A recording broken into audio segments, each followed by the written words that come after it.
Hey guys, I'm back with another reacting to your unpopular opinions video.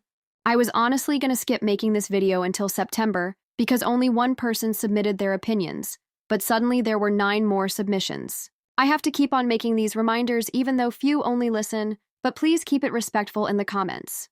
I will let y'all fight between yourselves and say a certain artist group's music is shitty, but I draw the line when y'all drag or insult idols without a reason. Please refrain from making such comments. Also, remember, these are my personal opinions. They're not facts, and I'm not pushing my perspective on y'all, just responding to your views. That means you can share your opinions on my opinions or the participants' opinions. This turned out longer than expected, so I've added timestamps for those who came here for their opinions. Otherwise, the rest are welcome to continue as they please. Anyway, let's get right into it. 1. I hate how normalized it is to sexualize idols and pass it off as a joke. This is targeted toward almost all K-pop fandoms, but as an engine, I feel like it's a major problem in our fandom. The amount of times I've come across accounts on Pinterest that have posts dedicated to basically saying the most downright disgusting things about the members and calling them memes is concerning. And when anyone calls them out, they just call you a sensitive stan with no humor. Idols are artists, performers, humans, not sex dolls. I don't know why this type of behavior is so normalized and encouraged among K-pop fandoms, but it needs to stop. I can't imagine being an idol and searching my name just to see posts by my fans making sex jokes about me. This has been an ongoing issue for years now. Sexualizing idols and then passing it off as just a joke has become way too normal in every K-pop fandom, not just NGenes. I'm glad you brought this up happening to a boy group because for some reason, people think it's okay to do it for boy groups, but they will lose their minds if it were happening to a girl group, as if it is okay to sexualize one gender and protect the other. These boys are barely legal. Most of the idols in this industry are underage or barely of age. That doesn't mean sexualization is okay when you're old enough, but it's especially disgusting when it's towards people who've just started their lives. Now, of course, there's a difference between appreciating an idol's stage presence or charisma versus making explicit jokes that cross a line. That's not just uncomfortable, it's dehumanizing. People try to pass it off as jokes or memes, but there's nothing funny about reducing real people, who already live under extreme public scrutiny, to objects for entertainment. I know K-pop idols are marketed as machines because of how they're trained to handle and be okay with everything, but I didn't think people would actually believe that and start treating them as ones. I want y'all to think of these idols as anyone close to you before you even think of spitting nasty comments. Would you do that to a person in your life? If not, then why are you comfortable doing it to a person you don't know? This normalization shows just how deeply ingrained this behavior has become, to the point where respecting idols is treated as optional while dehumanizing them is considered normal fandom humor. 2. Sserafim was better with Garam, and I think many people wouldn't agree with me because Garam had a scandal and it was fake. Also, Fearless, their debut was good, and Hybe making a version without it is disrespectful. From what I know and what I've read, Garam did not physically assault anyone, just cursed at someone trying to defend her friend. She immediately apologized and was punished by her school, but damage was already done. The general public was already against her and wanted her kicked out of the group, and no amount of explanation can stop them. Some of them still believe she's a bully in the big year of 2025. The company had to ultimately terminate her contract because the backlash was intense and the accusations were big. Of course, no one knows the full story except the people involved, but if what we know is true, her not being as awful as these allegations claim, then the hate she is receiving is getting out of hand for a minor. That said, I wouldn't really say Sserafim was better or worse with her. She promoted with the group for only 18 days. Yes, if she were still in the group, I think she would stand out more, but that doesn't mean that the group is ruined now that she left. She was out of the group before I could even enjoy her being in the group. I wish her success in whatever she decides to do in the future, though. And regarding the re-recording of Fearless, it does feel odd to see a re-recorded version without Garam when she was part of the original lineup. But at the same time, I think Hybe's decision makes sense from a business and group standpoint. They probably wanted a version that reflects Sserafim's current identity as 5 members, especially since new fans discovering them now might be confused hearing a voice from someone no longer in the group. Most companies do this when member changes happen. Idol re-recorded several of their title tracks after the departure of Sujin. It helps with live performances, branding, and future promotions. But the original versions of the original lineup still exist for fans who prefer them. Also, I wanted to say, Itzy is so underrated these days looking at their streams and views. Girls Will Be Girls, Imaginary Friend, Gold, and Untouchable are so good, but they are getting ignored for one bad release, Sneakers. I liked it, but that much hate is just forced. Also, their older songs like Wannabe, Icy, Dalla Dalla, and Not Shy got so much recognition, but JYPE needed to destroy that. I agree that they're underrated now. These girls were predicted to be fourth-gen leaders. People love to clown Sneakers and use it as an excuse to dismiss everything they put out after, when in reality their albums have been strong. Songs like Cheshire, Gold, and Untouchable prove Itzy still deliver unique concepts and solid vocals. They don't get enough credit for blending pop with experimental sounds, and it's frustrating seeing people act like their peak ended with Wannabe or Not Shy. 3. Once are a terrible fandom with promoting. I'm a once myself and I don't play about these girls. Twice makes amazing music and are good performers. Yes, the company does a shitty job promoting them to the US, but once should tune in to their songs and stream. They always want to throw shade at Blackpink talking about they deserve their success, but they can if they do their fucking jobs. I'm always rooting for Twice, and I hope they get big and successful and doesn't need to catch any strays from Blinks. Trust me, most fandoms tune in for fan wars more than they do for streaming their faves, then get upset when other fandoms make fun of their faves' streams. That said, I don't think all the blame should fall on Once's. Twice has one of the most loyal fandoms out there, and I've seen the majority doing their best to promote the girls. Whether it's hosting streaming parties or starting trends with Twice's songs, the fandom still has a big chunk of people who do better promotions than JYPE. If anything, it's JYPE that hasn't capitalized on their global fanbase the way Hybe or YG do with their groups. The fandom still needs to lock in and stream the life out of their songs to pay the girls back. 4. MONSTIEZ gotta be the fandom with the biggest ass mouth. They always want to talk about other groups like BabyMonster music isn't ass, and they fail to stay trendy because of their shitty-ass music. Comeback after comeback, the music is hot garbage, and the reason they staying relevant is Ayeon being the hot topic of her singing, being yelling, and doing too much with her dancing. Another reason they're still relevant is because they are in the same company as Blackpink, and they are using their money like leeches for the payola that isn't doing justice for them. Oh, someone is heated. I think calling their music garbage is a bit much. They're rookies still carving out their identity. Personally, their music isn't my cup of tea, aside from Forever, but that doesn't mean this applies to everyone. I've seen people genuinely enjoy Drip while hating Click Clack when I liked Click Clack and hated Drip. This difference shows that their songs aren't shitty, but some sounds resonate more with some people. That being said, while Ayeon is talented, if we ignore the overdancing and screaming, because yes, these are annoying sometimes, the constant focus on her overshadows the other members who are just as strong in their own right.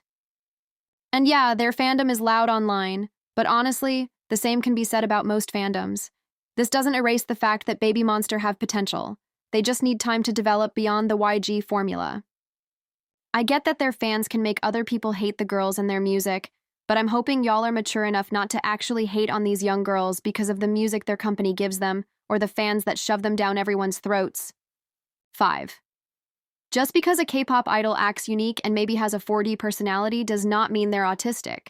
I'm talking about people calling Bomgyu, Seoul, Lino, and any other idols that. I completely agree with this. People online throw around serious diagnoses way too casually. Having a quirky or 4D personality doesn't mean an idol has autism or any disorder. It just means they're unique. Idols are human beings with different personalities, and not every unusual trait needs to be labeled. Sometimes fans just need to let idols be weird and fun without trying to diagnose them. 6. BTS needs to start collabing with actual good artists like Tyler the Creator, Party Next Door, The Weeknd, Ariana Grande, Twice. I see them collabing with Charlie Puth and Diplo for their upcoming album, and I just know it's gonna be good. The best BTS collab was with Nicki Minaj, J. Cole, Megan Thee Stallion, Miguel, and Halsey. Sorry I did not like that Coldplay song or Glorilla feature in Killin' It Girl by J-Hope. It was not needed. Their music is getting to shit because they are trying to hop in that Western wave, but just sound a Katy Perry song that is stuck in the 2010s. If they keep this up, it's going to sound like ass. They should go back to making creative and unique songs and instead of giving their fans literally mid-music. I've actually seen a lot of ARMYs talk about this on ARMY Twitter, and I kinda agree. BTS's collaborations and musical direction can sometimes feel like they're chasing trends rather than fully showcasing their own creativity, especially with recent collabs. I'm probably gonna get jumped, but I seriously can't listen to most of their collabs featuring Western artists because it's just bad to me. If a solo version is available, best believe I'm gonna stream it till I'm sick of it. For example, Killin' It Girl solo version. But at the same time, experimenting with different sounds and artists is part of growth.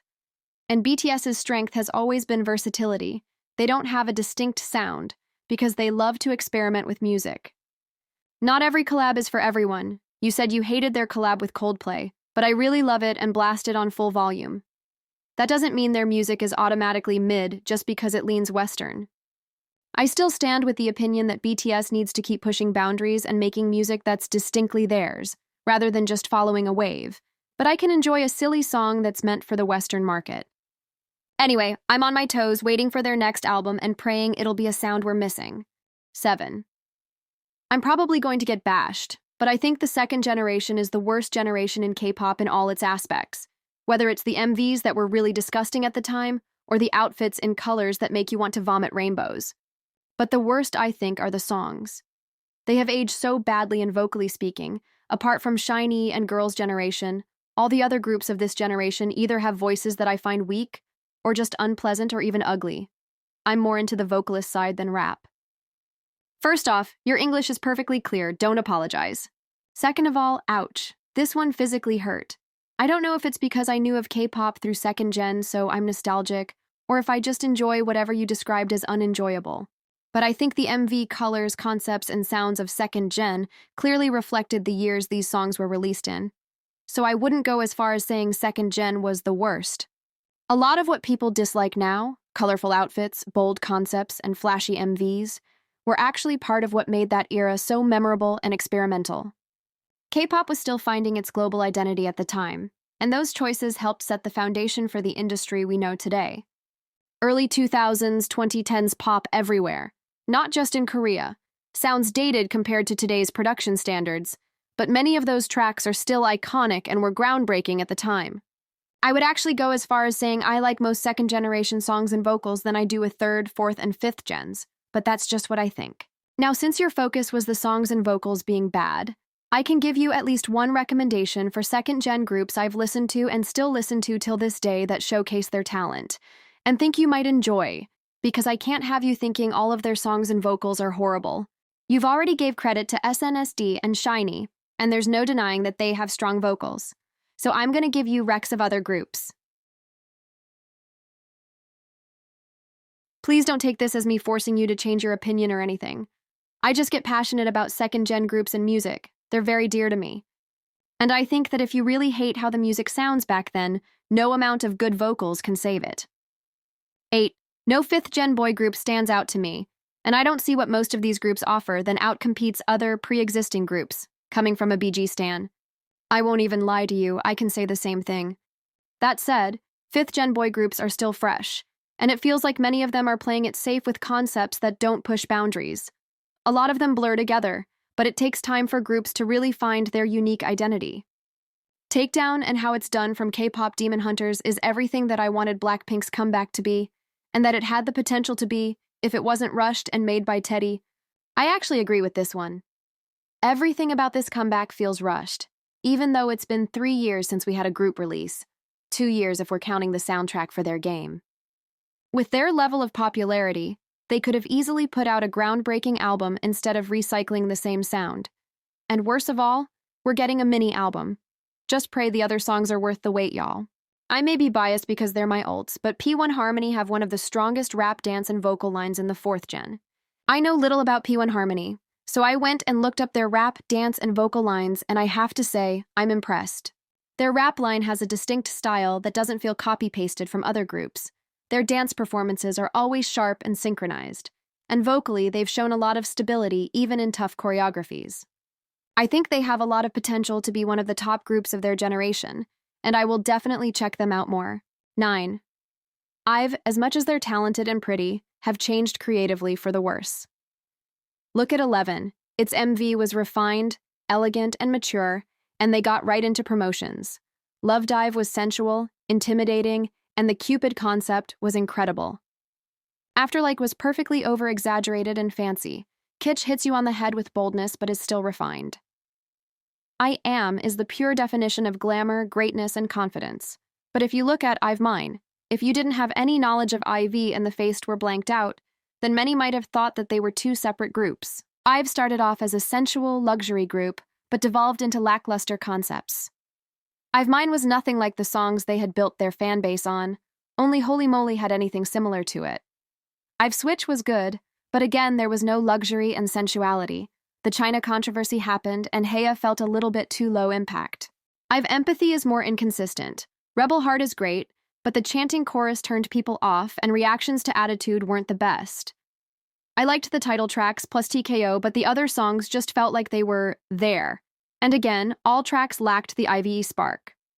This isn't hate, but at the same time other things went wrong, like the merch being bad, announcements being cheap, no equal opportunities for the girls, Wonyoung being overworked, promo being bad, and a lot more. I've actually been thinking this as well for a while now.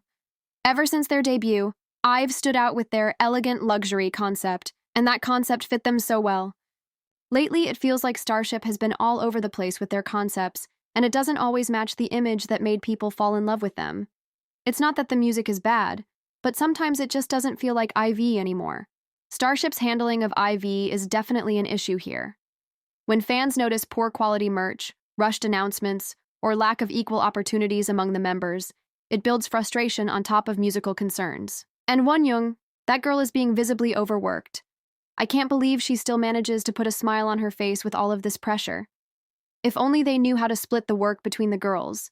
This just feels like the management is prioritizing short-term gain over long-term stability. I don't think they've lost their spark completely, but they're definitely in a phase where they're experimenting too much and it's hit or miss.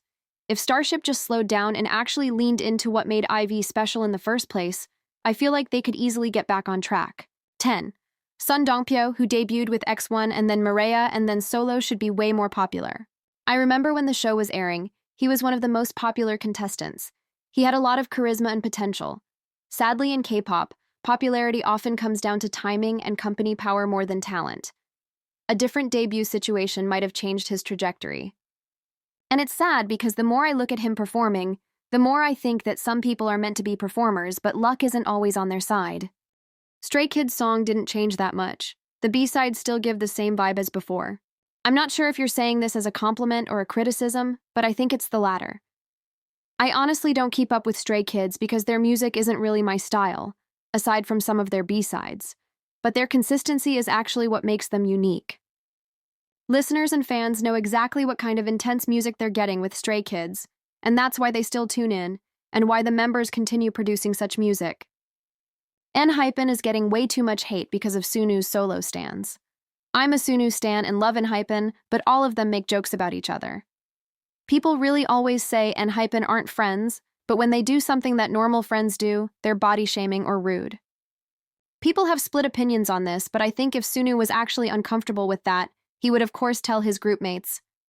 I don't think the boys are unaware of the criticism they get, yet they still do it, so yeah, maybe it is just a friend's joke.